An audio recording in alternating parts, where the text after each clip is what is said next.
Hello, this is Duncan for Cambridge Coffee Corners once again, and on this occasion I'm joined by two extremely intelligent gentlemen. I'm joined by Jerry Sheldon, the VP of TED for IHL Services. Yes. And I'm joined by Bill Miller, the President of GK Americans. Welcome, gents. Great to be here. Thanks, Duncan. So the main subject that we're going to cover in this little session is the recently published IHL report on MPOS and POS. Yes. Before we get stuck into the latest report, I just want to get you talking a little bit about IHL's history of report production and expertise in being able to pull this kind of thing together. Yeah, thanks so much for asking. It's great to see you again. Duncan and I go way, way, way back, longer than I'd like to probably admit. But that's not why you guys are here. So we as a business, IHL Group, we've been in business since 1996. And we really cut our teeth in the area of POS. That's really kind of been one of our core competencies, looking at both the hardware and the software market. So we've really made it kind of one of our goals is to really understand the POS space really, really well, to understand the players, to understand their strengths, understand their weaknesses, look at the evolution. And I think this particular report is sort of, I won't say a culmination, but a continuation of understanding the evolution of what POS really is, from kind of way back when I started to very, very simple to really a complex, intelligent information repository, kind of the heartbeat of the store. Yeah. So from a GK America's perspective, we were talking about evolution over time. It's fair to say GK has had a pretty meteoric rise in terms of its stature. Before we talk about today, let's talk just a little bit about the growth over time. You talk to that for? Well, sure. Well, GK was founded in the early 90s over in Joe, and I wouldn't describe it as meteoric.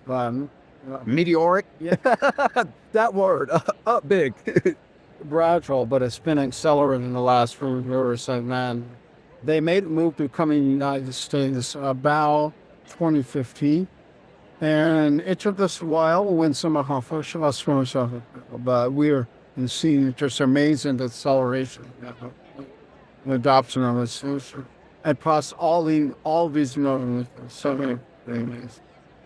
Well, they really did it the right way, I would say. I mean, again, having done this for a few years, we've had the chance to kind of talk with some companies that, hey, we're coming to America and we've been successful in Europe, so that means we're going to be successful in the US, and that's not really how it goes. So I remember the first time I sat and I briefed with GK, they really talked with me a little bit about their model, and they had this really, really novel thing that they're going to have salespeople from the US living in the US, and they're going to have a sales office, and they're going to have a president of the Americas in the US. And I think from the very beginning, they also had realistic, I think, sales targets about what can we be, where do we play, where can we be successful. So there was it was bullish but reasonable, and you go look at their ability to kind of execute on that. It's pretty atypical, to be honest with you.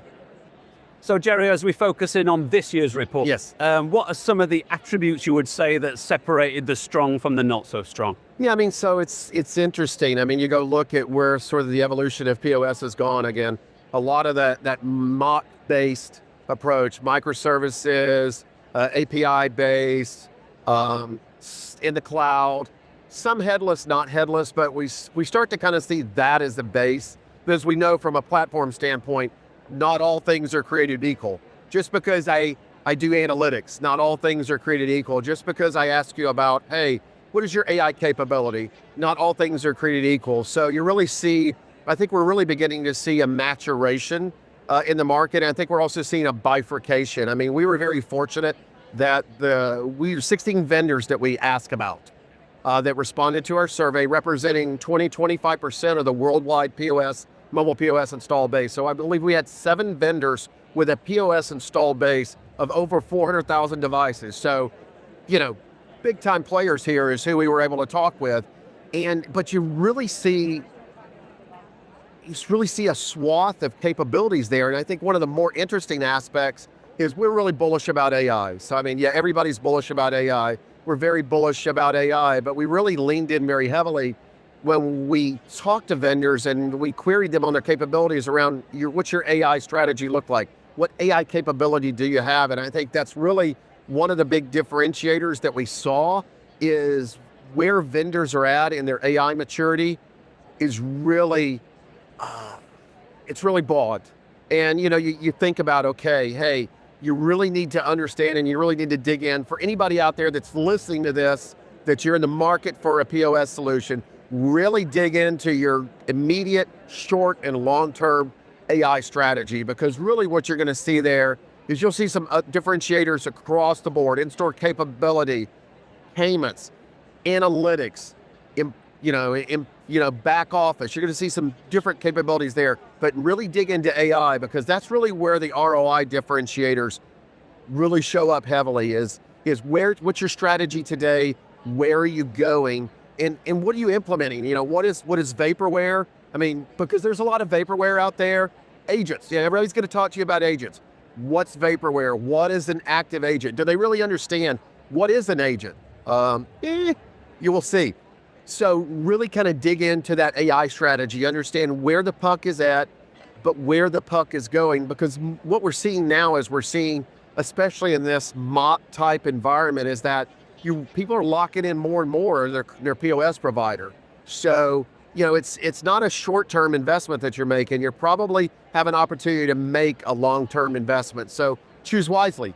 Thanks, Jerry. Sure. So congratulations on GK being the leader of the report that Jeff's been referencing. Yes. So what would you put that down to? Give me some attributes that have led to GK featuring really heavily in the report and coming at the top of the tree. To me, there's a lot of different reasons for it, specific reasons why they guess where they did. The things that we have found in a lot of the selections were that we got an early start on a modern architecture. Yes. Many of the players were getting them more recent. Yeah. And so we launched our current product almost 10 years ago. Yeah. And so when you replace, most retailers have POS for like 20 years. Yeah. And it takes years to build out rich functionality. So we got 10 years of building the functionality of products. So we have this nice mix of a modern architecture and rich functionality in mind. Whereas a lot of players with the modern platform that are newer, they don't have a lot of functionality, and so you have to elbow, and it takes time to move on. So because of that, we're lower. Yeah. We got a lot of customers that have deployed it and voted out the hundreds of thousands of lanes. So those are key reasons we win. We have a rich partner ecosystem, both of service providers like Cambridge Retail Advisors, innovation partners, task management vendors and other companies that are able to easily integrate into your system and do things we don't do, but are a very natural fit with the POS. Yeah. So those are reasons. And then when we get into the AI, we're focused in some very specific areas. And first it started with pricing and personalization. And so we're continuing to invest in those areas. And then we're also investing and using it to help us with development, speed our development, and reduce resource and cost in development. And there's some other things we're looking at, but those are our primary areas. And I think you saw those things when you analyzed. Right. I mean, this wasn't a specificity to the particular report itself, but I even look at, Hironinship in Fujitsu, you go look at the rich heritage and history that Fujitsu brings to the table with deep R&D expertise. And now, what from an additive standpoint can having that level of deep research expertise, how does that set GK up to be successful in the future? And you don't, in our business, sometimes you take bets, sometimes you don't, but it really bodes well. When we looked at your VI capability, what you guys spoke for, very, very strong, and not only the per capability, when you look at it, a really, really strong roadmap. It was really a roadmap that we really felt like resonated really strongly with where we felt the retail industry was growing. I mean, a broad swath of being able to help grocery, convenience, gas, general retail. So again, the bigger your clients are, the more that you have, the broader their requirements are. I think all of that means to sort of what we saw, we evaluate you guys and why you guys source in.